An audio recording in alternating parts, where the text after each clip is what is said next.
Welcome to Focus on Diversity with Troy Shaw. And welcome back to the program. I'll tell you, this is an exciting program, and you can watch the rebroadcast of this program on www.focusondiversity.com. We're going to start with you, Dr. Greg J. Now, you had made a comment during the break. Tell us about the examination of white privilege, or people who are oblivious to it. The number one privilege of white people is to not have to think about race. Okay. It's not to think that you're white. So you can go around every day and you don't have to think about your race.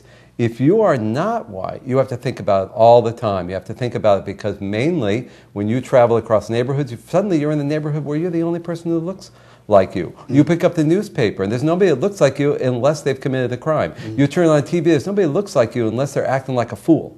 If you're a white person, you're sort of normal. You're an average American. You normalize and universalize yourself, and so you have this comfort level. You know, African American men have a huge rate of heart attacks and of cardiac and anxiety because of the kind of life they have to live, because every single day they have to worry about how they look and how people look at them. So for white people, the beginning of our solidarity with social justice is to be conscious of the way we're being treated and to make an alliance with people across barriers of color around issues of social justice and democracy.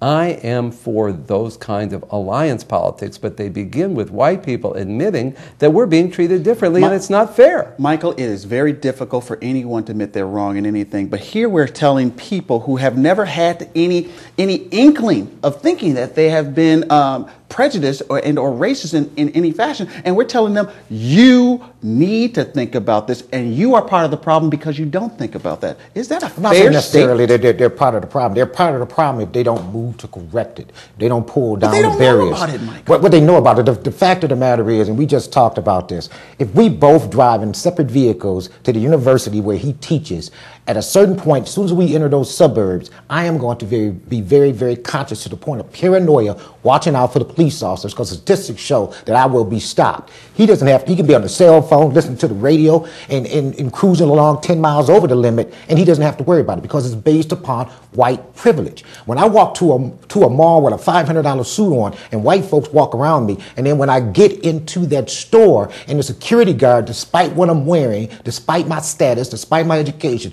starts following me around, then that means that there's a system of white privilege in place that I am victimized by. You think that's proof? You think that's proof? I mean, isn't the man just doing his job? Isn't the man just doing his job? Why is he following me around but not? Well, hell, he probably followed him around about an hour ago. Who knows? No, he weren't didn't. there. The statistics show that he didn't. The fact of the matter is, if you look at criminal justice statistics, you know, if a black man kills a white man, he gets prison, life, or he's executed. White man kills a white man, and he gets 10 years. There's a system of white privilege in the judicial system, in the educational system, where they don't even talk about, you know, how America committed genocide against Native Americans, slavery, the atrocities, you know, of the 18th, 19th, 20th century lynchings. They control the system, so they control how people think. And as the professor said, they don't want to think from the perspective that they have perpetrated any kind of evil upon another race, but they have. Professor J, you are Jewish. Well, no, my father was Jewish. Okay. And my mother was not, which means technically I'm not. My father. Are you white? Am I white? In the eye of the beholder. There is no such thing, of course. So you pass, whiteness. right? Is what you're saying? I can pass. Yes, I can pass. And I usually do pass. Okay. And it's nothing that I have, of course, to do. Ask yourself this question. Why is it that when people from Sweden and Germany and England and Italy come to America, they stop being Italian or French or German Americans and they also become white? Because there is a privilege that goes with that. There's a privilege, there's a social class of individuals, right. A financial wealth building. Well, there used to be laws. By law in the United States, you could not become a naturalized immigrant, citizen of the United States, unless you were white. That was the law from 1789 to 1954.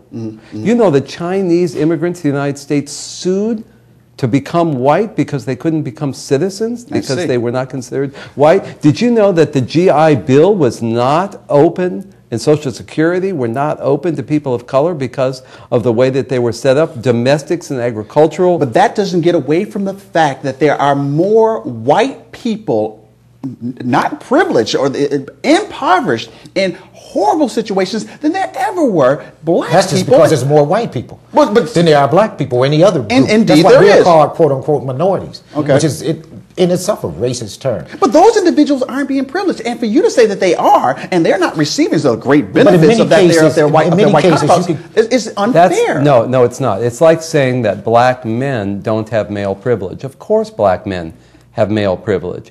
Every individual has certain things that they're privileged in and certain things that they're oppressed in.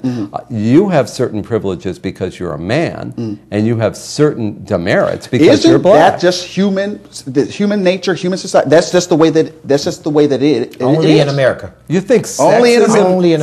sexism and racism I'm are not natural? saying that they're not natural. I'm saying that there's probably some inherent things with men and women that actually, that's what, I'm getting off the subject here. We're talking about white privilege, whether or not white privilege exists here. That's another show. But my point is, gentlemen, and we're going to be going off air here relatively soon. This was absolutely excellent. We got to get you two guys back on again. Get you on with Mark Reardon this time around, and Dr. J. We got to get you back on as well. This is going to be an excellent program. So you need to make sure that you continue to watch Focus on Diversity. When we come back, we will have our closing comments. Stay with us.